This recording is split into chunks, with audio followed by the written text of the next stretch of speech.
Niklsun here, and welcome to Coming Soon Movie News with Niklsun. I'm your host, and on this show, every Monday, Wednesday, and Friday, we'll be going over all of the day's movie news, as well as going over what it means for the production in general, such as casting decisions, trailer announcements, director announcements, things like that. So, without any further ado, let's get started with today's Hot Topics.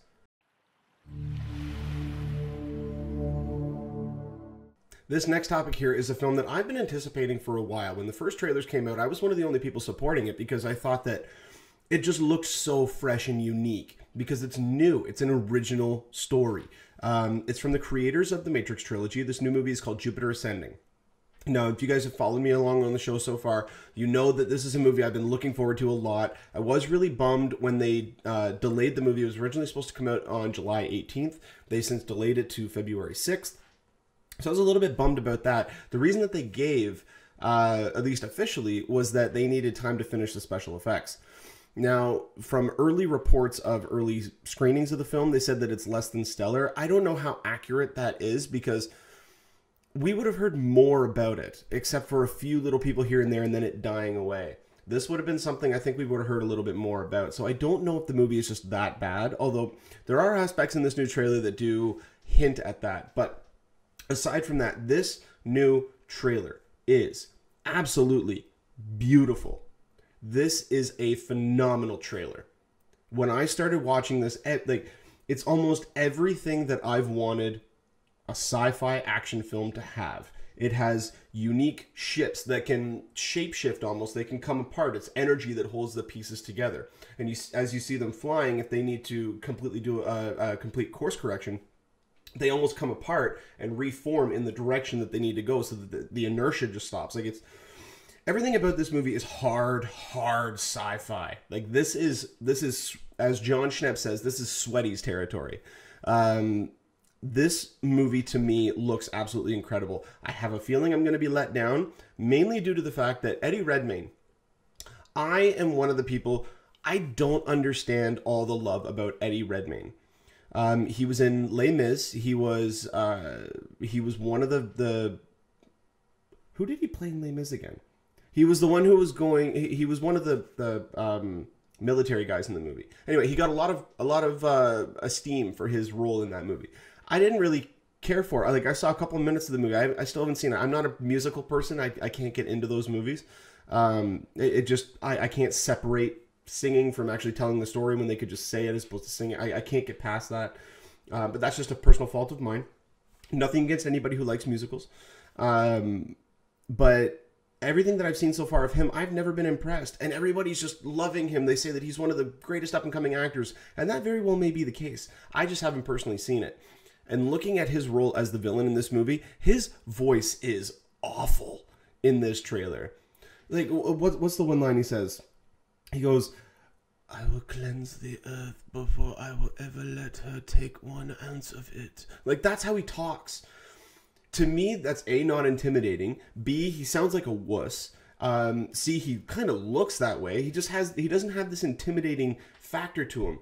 Like, "Bring her to me." Like, it's everything about his role in this trailer. And again, this is out of context. We have not seen the film yet. We do not know how his character is we don't know why he speaks like that. We don't know what it is about his character that causes him to act like that. There has to be a reason. If not, then it's just a bad choice. But I will say this. Everything else about the trailer is insane. I mean, just looking at the character description of Channing Tatum, he's a bioengineered, half albino, half werewolf bounty hunter. Intergalactic bounty hunter. How awesome does that sound? I mean, this movie, I think, is going to tank. And it really is a shame because this is the type of movie, we need more of these. We need more studios taking chances. Because this movie just looks like it's everything that I've wanted from a sci-fi actioner. I think this is going to ride off of the success of Guardians of the Galaxy, at least to a certain extent. The Wachowskis have not had a financially successful film in a while. Like Cloud Atlas bombed. It got a lot of awards recognition, but it bombed financially. Speed Racer was another one that financially bombed. And I'm even drawing a blank as to... they produced V for Vendetta, but I don't even know if they've directed anything else in between that. I'm probably forgetting one. If I am, just please let me know in the comment section. But yeah, this trailer looks absolutely incredible. Definitely go into the description of the video to check the link of this trailer if you guys haven't checked it out yet. Because it is just absolutely breathtaking, at least to me. If you guys have a different opinion, please absolutely put it in the comment section. Let me know. Because everything that I've been hearing about this film so far, at least based on this trailer, everybody's just raving over it. Certain people who I know who have seen the film supposedly are saying that it's less than stellar, but to me, sometimes when you hear somebody say that, like, perfect example, I'm probably going to get a lot of flack for this. A lot of people in the movie web sphere know of Devin Faraci. Devin Faraci is the head guy at Badass Digest. I don't know him personally. I've never had any contact with him. All I know is that based on my experiences watching interviews with him, reading his columns, excuse the language, but he seems just like an angry, whiny little bitch. I can never get behind anything that he writes anymore, outside of his scoops. Absolutely, I will definitely read his scoops. When it comes to his reviews, I don't read them because he just has a hate on. He's almost like an anti-hipster. He's going against everything that people like, for the most part. That's just my opinion, what I've got from viewing the articles on his website based on his reviews of movies. But I mean, certain movies that I know that a lot of people loved, and he doesn't need to have the same opinion. That's not what I'm trying to get at. What I'm getting at is that he will usually have as far removed of similarities in his opinion to somebody else when it comes to somebody liking something. Like, he will say that it was absolute garbage when it was something that most people generally enjoyed. So I don't care for stuff like that, but when it comes to actual people's opinions on stuff, like his opinion on this trailer wasn't, I don't even think he was the one who wrote the article. But still, I mean, that's just one example. There's a lot of them out there that almost look like they're going against the grain just to go against the grain, just to be different, clickbaiting and all that kind of stuff. So I really don't condone that kind of stuff. But most of the people who I know who have seen snippets of this film are getting rather enthusiastic about it. I know I am. I cannot wait for this movie to come out. It comes out just before my birthday, so this movie, there's 2 movies now that are coming out right around my birthday, and the year after that, we're getting Deadpool. I am so excited for this. I cannot wait. But if we do get more information about Jupiter Ascending, or you guys address anything on the show that I need to address to everybody else, I will definitely update you guys on here.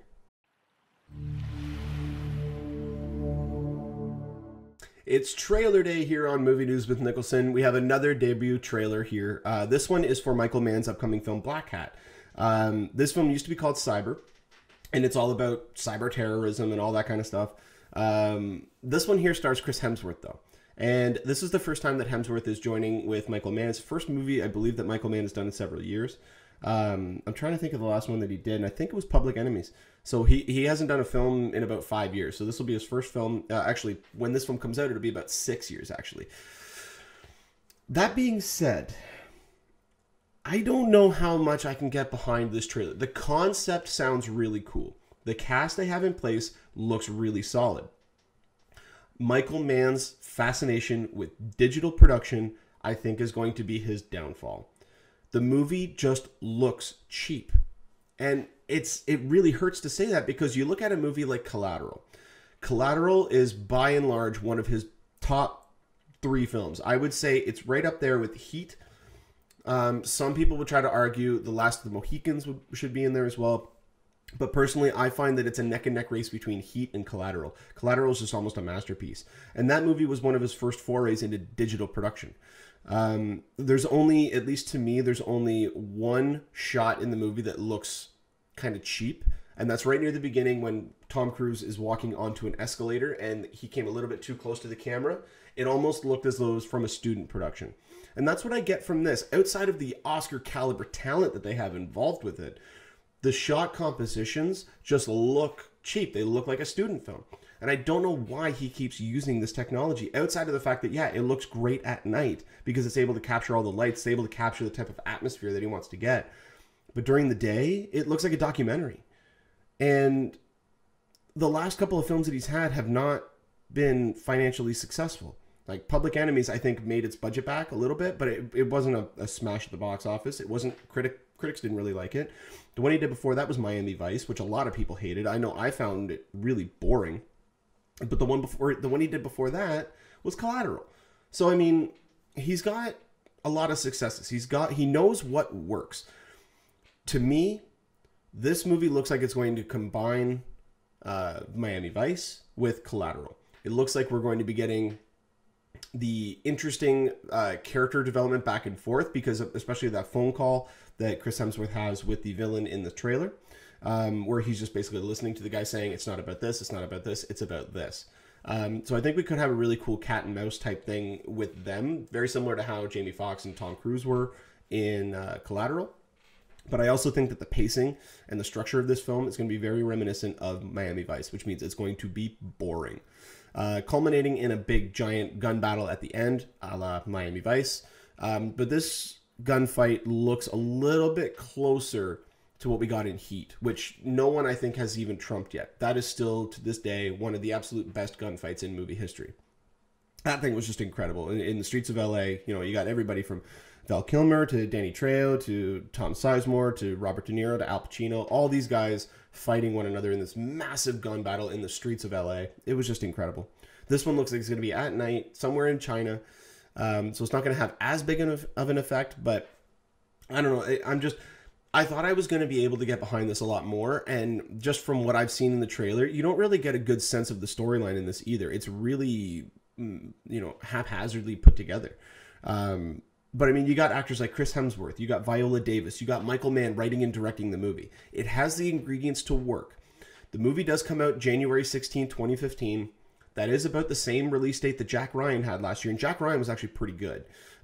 So again, it's a situation where the studios recognize that, yeah, this is mostly a dumping ground, which means that if it's a good movie, we should be able to take full reign at least for a couple of weeks and make a lot more money than we would have competing against another property that would have a lot higher of an audience. So, I mean, it all depends. It's going to take some time before we get some more information about this, but when we do, I will definitely update you guys on here.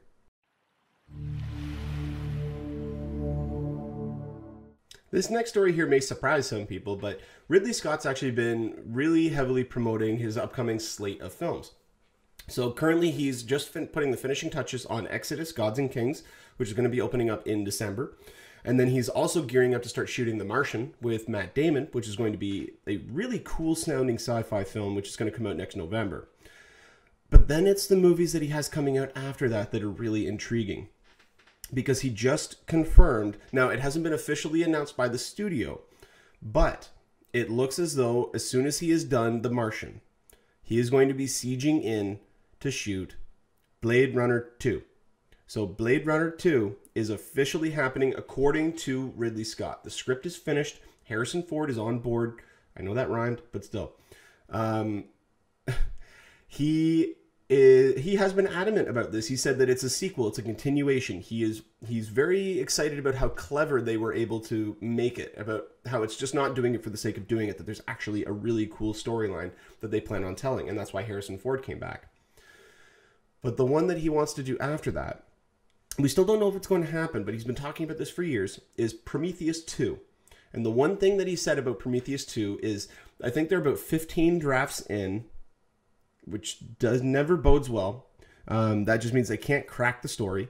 At that point, it means you're now doing it just to do a sequel. You're not doing it because you have a cool idea. But although the one thing is, though, and he even says this, because he goes, the xenomorphs will not show up. They're done. He's not doing them anymore. We got the little, what was it called? The Deacon at the end of Prometheus, just opening its mouth and then having the little thing come out again. So I think that's the most that he was going to do in terms of bringing the xenomorph back into this universe. Who knows? He may even have him cameo again in the next movie. It all depends on how he's feeling. But he wants to take... This was the exact quote. He goes, after 4, it wears out a little bit, and there's only so much snarling you can do. But the beast is done. It's cooked. So we're not going to be seeing that anymore. He really does want to explore what the engineers have to offer. And I think that's the right way to go, because the engineers now look as though they could be not just a formidable foe. That's not the point. It's what that storyline potentially entails and where you can go, what the jumping off points from that storyline alone. There's so many of them. These are the creators of life. They created life in the universe. This is our God, according to Prometheus. This is the God being who seeded our planet and created life, and did so many other places. But also, they intended to destroy it by creating this biological weapon that it adapts differently depending on what it comes in contact with, which I think is fascinating. If they go that route, instead of just bringing back the alien xenomorph, that to me is even cooler, because the types of creatures that we got to see in Prometheus, I thought were really good. I'm one of the people who really did like Prometheus. I understand and also acknowledge the problems and mistakes that movie had. Absolutely, it is not a perfect movie by any stretch of the imagination.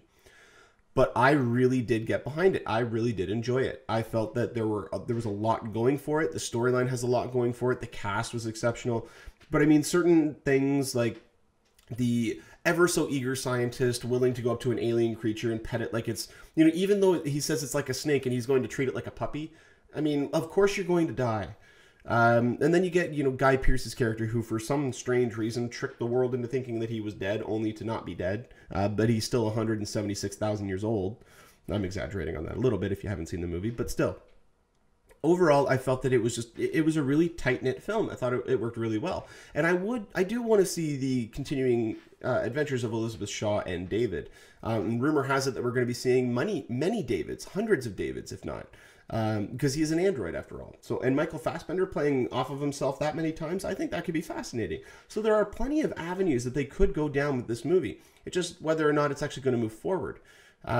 Because, I mean, if he's got The Martian coming out next year, which means he's not even going to get started shooting on Blade Runner 2 until sometime in late 2015, early 2016 at the earliest, which means we probably won't see that movie until 2017 or 2018, which means we're probably 2019, 2020 until we get Prometheus 2. I mean, you know, Prometheus came out in 2012. That's an 8-year gap. You don't want to have that long of a gap between your films because it could spell financial disaster. Look, I mean, I keep bringing up Sin City 2. Sin City is a film that already had its own little niche audience. And it was going to be hard to get those people back because at the time when they saw the film, they were most likely like me, and they were, you know, teenagers. They were just becoming adults. And so now that they're grown up, they have kids, they have different viewpoints, they have different values. And so not a lot of those people would have wanted to go and see it because they said, I already saw the first one, this one doesn't look any different. Because it really didn't. And I even said when they brought out the trailers, I said, this is perfect because the trailers are adhering to the actual fans of this property. They are showing you, hey, listen, you're going to get the same feel and the same vibe that you got from the first one. And then they did the second trailer, and I felt that opened it up a little bit more. But turns out the movie just didn't make any money. So releasing a movie that far out it can be a bad thing. When it comes to Ridley Scott, if he knocks it out of the park with Exodus, I think it's fine because his name will have enough clout. If Exodus comes out and is not that great, I don't know. The Martian is going to be the last straw. That is going to be the last time that majority of people out there will give him the benefit of the doubt. I know a lot of people who have already given up on that. I still really do cherish him as a director. I think that he is one of the absolute best out there. I mean, you just look at movies like, you got Gladiator, you got Blackhat Down, you've got, I mean, even his underrated movies like Legend. You can just go back. Go back to the classics. You got Alien, you got Blade Runner, you know, you got Thelma and Louise. I mean, the guy's been all over the place. He has such a wide and varied filmography that I don't think you can just after having a couple, ignoring The Counselor. He was on peyote or something like that when he made that. But that was just awful. I don't understand how that movie became so bad. But I mean, it's Ridley Scott. It's Ridley Scott. I mean, I don't know how else to put it. I'm excited for almost anything that he does. Once early word comes out, it then makes me a little bit tepid to go and see it. But for the most part, I will still go and check it out. I mean, hell, after all the bad word of mouth that The Counselor was getting, I still said, you know what? It's Ridley Scott. It can't be as bad as they're saying. Wrong. It was worse than what they were saying. They were being kind. That movie, just if you haven't seen it yet, you are doing yourselves a favor. Do not watch it. Yes, it's got a cool cast. It's got Javier Bardem. It's got Brad Pitt. It's got Michael Fassbender. It's got Cameron Diaz. Yes, it was written by Cormac McCarthy, the guy who wrote the original book that, oh my God, No Country for Old Men was based on. You know, it's directed by Ridley Scott. You'd think that with this, it would be a masterpiece, but no. Anyway, moving on. Prometheus 2. There is still no date yet as to whether or not it could even enter production. We do know that Michael Fassbender is interested in coming back. I think he's actually signed for a sequel. I think that they made it that he and Noomi Rapace were signed on for a sequel. So I don't think we have any worries about that. It's just whether or not we actually get this movie going ahead and actually starting production, being greenlit, because I don't think it's even been greenlit yet. But if we do get more information about this topic or anything else involving Ridley Scott, I will definitely update you guys on here.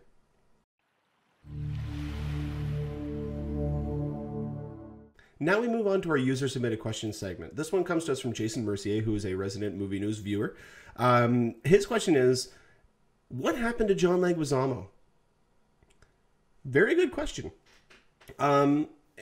Essentially, like, you know, he even says in his question, he goes, I feel like he's an underrated actor, and you're not alone.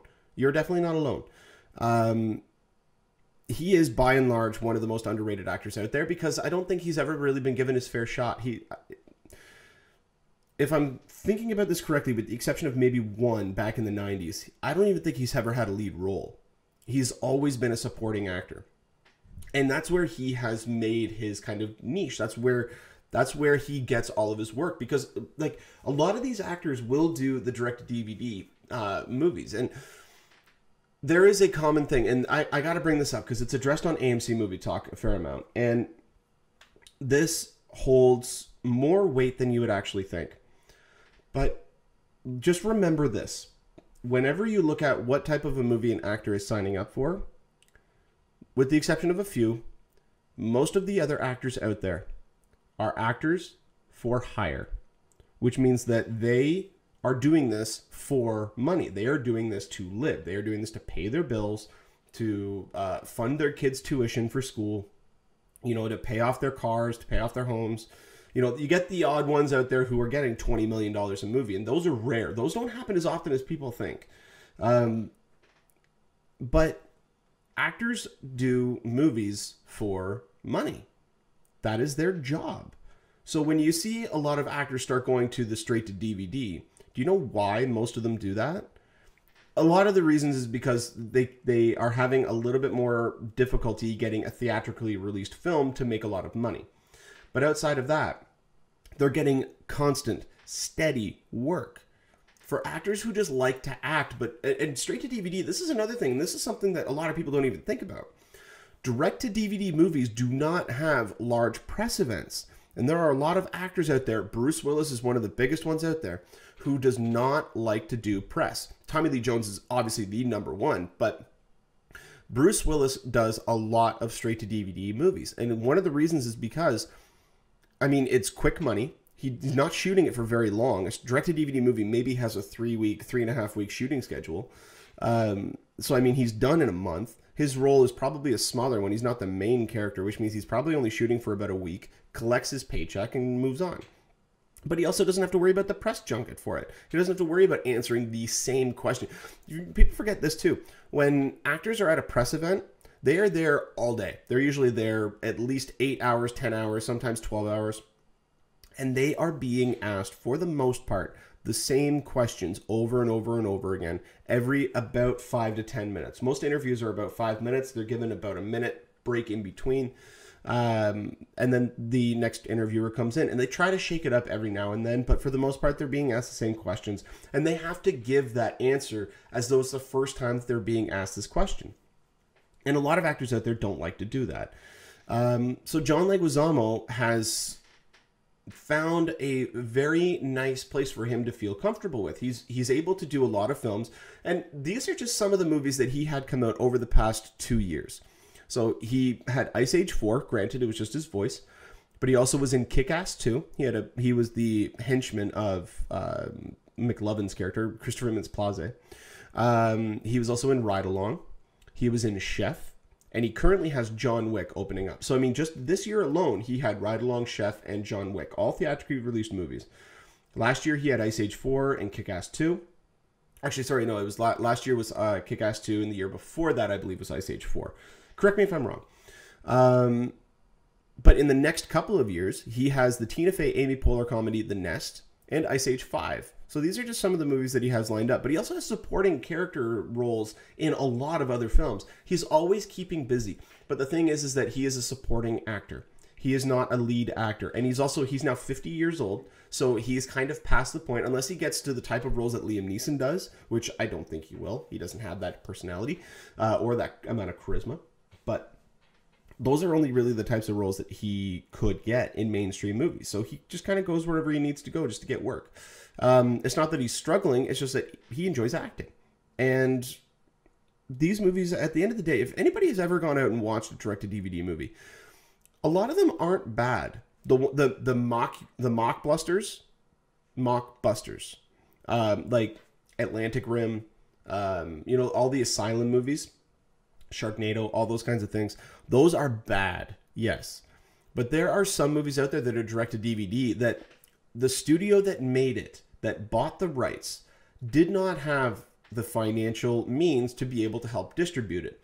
They went to distribution offices, and either they already had their schedules filled up, they had an opening maybe a couple of years down the line, and they wanted the movie out sooner than that. They just couldn't work anything out. It's whatever the case may be. But there are direct-to-DVD movies that come out that are actually pretty decent. Obviously, they're not Oscar caliber. I mean, if they were Oscar caliber, then the studio would put whatever they could behind it. Look at Life of Pi. I'm pretty sure Life of Pi won Best Visual Effects. It just so happened to put that visual effects company out of business. I'm not kidding. Rhythm and Hues, the company that did the special effects for Life of Pi, went bankrupt. They are no longer in existence because of the movie that won them the Academy Award for Best Visual Effects. So, I mean, it all depends on what role they're trying to do, what character they're trying to bring to life, what project they want to get associated with, or even if they care about that. John Leguizamo's almost never been the type of person to care what project he gets attached to. He just does it because, it's a role, he can get paid for it, and he likes acting. It's as simple as that. And if that takes away your viewpoint of the actor, I really do apologize. This is my personal viewpoint on what entails his career, why he has made the decisions he has. I don't know him. I've never personally met him or talked to him, so I can't answer on his behalf. But this is just what I see based on the list of movies that he's been involved in, and even in the past, the movies that he's been doing. They go all over the place. They're all over the map in terms of their quality. So he never really looks at it and says, this is going to make an Academy Award, so I'm going to do it. No, he just does it because, hey, this looks cool. This looks fun. I want to work with this person, whatever the case may be. So I hope that answers your question. But anybody who has a question or a topic that you'd like to have discussed on the show, I do it every Friday episode after the main topics. You can put a comment in the comment section, or you can email me at movienewswithniklsun, Niklsun, @gmail.com. And again, it'll be answered every Friday episode. So, if we get more information about a John Leguizamo topic or anything of that sort, I will definitely update you guys on here.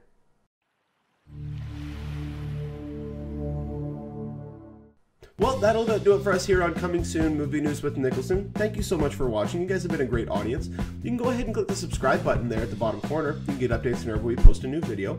You can also follow me on Twitter at Niklsun, Niklsun, for all of your movie updates. And you can also like us on our Facebook page at facebook.com/movie news with Niklsun. Like I said earlier, if you guys have a topic or a question you'd like to have talked about on the show, you can go ahead and put a comment in the comment section or email us at movienewswithniklsun@gmail.com. And until next time, you guys enjoy the rest of your day. Take care.